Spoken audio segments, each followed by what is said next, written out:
দেশের থেকে দূরে গেলে যেমন আপনজনের ফিল করি অনেক ভালোভাবে বোঝা যায়। আমি এইভাবে দেখি যে আমরা শুধু অনেকে বলে থাকে যে আমরা শুধু রেমিটেন্স সোলজার, বিষয়টা তা নয়। আমরা নিজের দেশকে ভালোবেসি।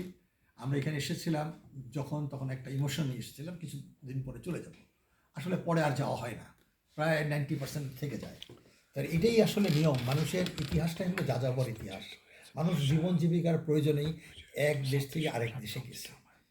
তো এইভাবেই একটা বৃহত্তর জাতির সাথে আরেকটা ক্ষুদ্র জাতি এভাবে মেল্টিং পটের মতো মিলে যায়। কাজে মানুষ যেখানে যায় সেটাই তার দেশ। হয়তো আমরা 4-5 জেনারেশনের আগের ইতিহাস বেশি আমরা নিজেদের বলতে পারি না। কাজে বাংলাদেশও একটা মেল্টিং পট, ফ্রান্সও একটা মেল্টিং পট। তো আজকে এই ফ্রান্সে থেকে আমরা যে বাংলাদেশকে যেভাবে দেখেছি, আমরা যেভাবে ফিল করেছি, বিশেষ করে আজকে যে অ্যানিমেটের আপনারা দেখেছেন যে সেই ছবি দেখে তার ভিতরে যে স্বাভাবিকভাবে সে ধরে রাখতে পারেনি তার ইমোশনটাকে, সেভাবে যে সে তার অশ্রুকে আমাদের সামনে একটা ব্যক্ত করেছে, অশ্রুর মাধ্যমে যে বলছে, সেটা আমাদের সকলেরই। কাজে এই ধরনের সেমিনার আরও বেশি হওয়া উচিত। এই ধরনের ভিডিও মানুষকে দেখানো উচিত, আমরা যেন স্মৃতিকে ধরে রাখতে পারি। আমরা খুব শীঘ্রই দেখলাম যে 2.5 মাসের মধ্যে ভিতরে আমরা কিন্তু ভুলে গেছি। এখন কে কী পদ পেল সে সম্বর্ধনা নিচ্ছে। বিশেষ করে সুপ্রিম কোর্টে আপনারা দেখেছেন যে আপনার আরেকজন যাচ্ছে আইটিসিজি হলো, তো সে বিভিন্ন জায়গায় ফুলের সম্বর্ধনা নিচ্ছে, চিফ প্রসিকিউটর যাচ্ছে। তো এইটা কেউ প্রমোশন নিয়ে ব্যস্ত, তারা ভুলেই গেছে। এখন রক্ত শুকাই নাই, এখনও প্রতি সপ্তাহে একটা একটা করে আহত মারা যাচ্ছে। তো এটা হলো একটা মনস্তাত্ত্বিকভাবে একটা মিডিয়া একটা বিরাট রোল। আমরা যা দেখি যা শুনি ওটাই আমাদের ক্রিয়া কাজ করে। একটা ঘটনাকে চাপা দেওয়ার জন্য 2টা ঘটনা ওভারল্যাপিং করে, তো ওটা হারিয়ে যায়। এটাকে বলা হয় এক্সটর্শন অফ মাইন্ড, মনোযোগ চুরি। এই মনোযোগ চুরি করে কিন্তু মিডিয়া। এই জন্যই আমরা সব মিডিয়া আমরা পড়বো না। ইভেন আমি এখন চিন্তা করতেছি আমি বোধহয় ফেসবুক দেখবো, আমি যেটা পড়তে হঠাৎ করে একটা চলে আসে, আমার মনোযোগ ডাইভার্ট করে ফেলে।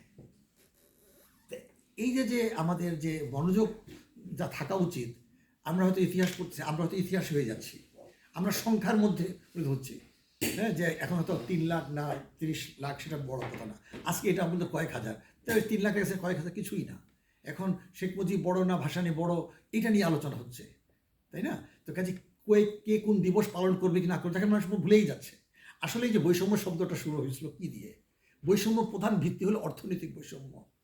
একটা লোকে বলে, একজন আমি দেখলাম আমার খুব পরিচিত সাংবাদিক, উনি বললেন এই যে আমি কথা বলতে পারছি এটাই একটা স্বাধীনতা। আচ্ছা, একটা ক্ষুধার্ত লোক, তাকে বলেন যে আচ্ছা তুমি বলো তুমি কি চাও, ও বলবে আমি তো ভাই 5 দিন যাবত খাইনি।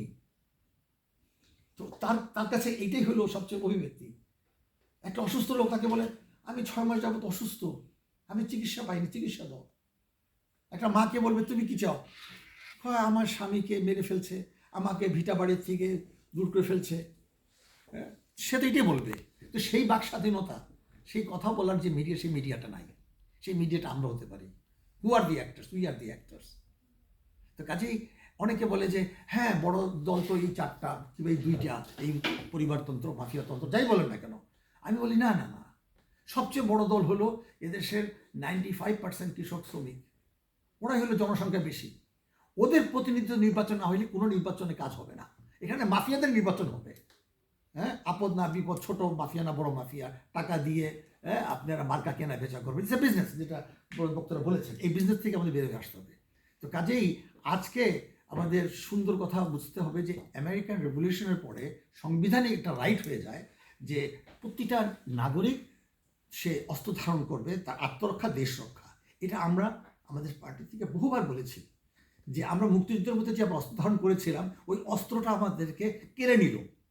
হ্যাঁ, এই যে খলনায়কের কাছে আত্মসমর্পণ করলাম, একটা কবিতার মধ্যে একটা লাইন ছিল, আর না খলনায়কের কাছে, সেই কবিতা আমি প্রকাশ করতে পারি নাই, আজ থেকে 20-25 বছর আগে লিখছিলাম।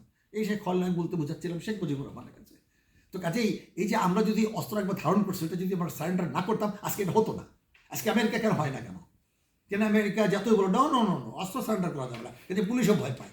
কাজেই আমাদের এই আপরাইজিংটা যেটা হয়েছে, আপরাইজিং পরে হয় কি একটা শ্রেণী সংগ্রাম শুরু হয়, কিংবা মুক্তিযুদ্ধ শুরু হয়। আপনি দেখেন আসাদের মৃত্যু দিয়ে কিন্তু আমরা গণঅভ্যুত্থান করেছিলাম, আইয়ুব গেটের নাম হয়ে গেল আসাদ গেট, ওই পর্যন্তই। কিন্তু পরবর্তীতে আইয়ুব খান চলে গেল, ইয়ে খানকে ক্ষমতা দিয়ে চলে গেল।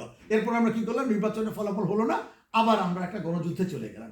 এইবারই তাই আমরা আশঙ্কা করছি, কারণ এখনো অনেকে মনে করে হয়েছে আসলে ব্যাপারটা সেটা কুদেতা হয়েছে। আমি 5 তারিখে আমি ভিডিওতে বলছি এই সামনে যে এখানে যেন ওয়াকার কাছে ক্ষমতা নিয়ে নিছে, উনি নির্ধারণ করবে কার নিবন্ধন বাতিল করবে কোন সময়। উনি কি করলেন, জনগণ চাইছিল আওয়ামী নিষিদ্ধ করুন, তা না করে উনি কি করে নিষিদ্ধ প্রত্যাহার করলো কার, জামাত ইসলাম, যে নাকি 71-এর মুক্তিযুদ্ধের গৃহীত।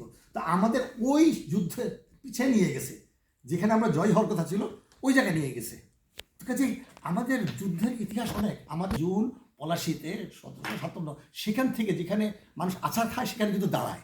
সেই যে আমাদের আমাদের আমাদের যেখানে স্বাধীনতার আমাদের অস্ত্র সূর্যাস্ত যায়, আমাদের সেখান থেকে সূর্য উদয় হতে হবে।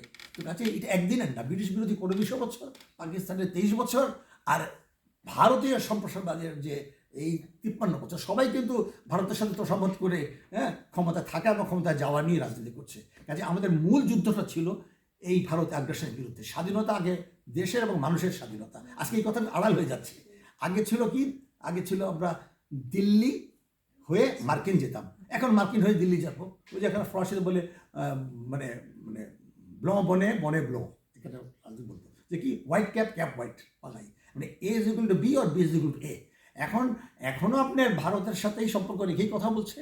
কাজেই আজকে স্বাধীনতা সর্বমত জনগণের স্বাধীনতা সর্বমতের সাথে মিলাইতে হবে, দেশের মাটিকে নয়। এদেশের মানুষ অংশ, এদেশের অধিকাংশ মানুষের, এদেশের মুক্তিযুদ্ধ করছে তারাই। এইবার দেখেন স্ট্যাটিক্সে যা দেখা গেছে, মাত্র 200 ছাত্র মারা গেছে, কয়েক খাতা মারছে, তাহলে এদেশের অধিকাংশ সাধারণ